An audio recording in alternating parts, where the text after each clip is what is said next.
Nk'uko mubibona hano ni agapaki gatonya kajamwo imbwa, byarateguwe murabona ko handitse dog park.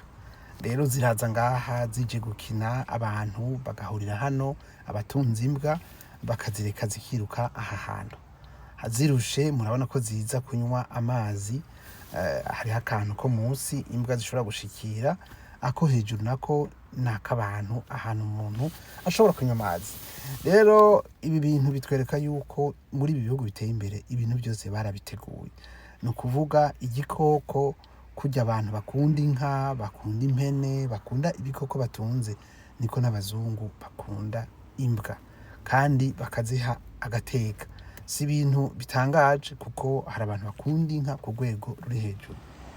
Aha rero barafise n'aho bazigishiriza kugira zimenye kubana n'abantu, zimenye iyo umuntu avuze iki zigatahura ico nyene, kandi imbwa zirabishobora. Ibi rero bikwereka aho umuntu aba ageze mu gusonera ibimukikije no gutahura no gutahura ibintu biriho turu. Murabona bazizanye ziko zirakina, eka biba bimeze neza iyo uje kuraba.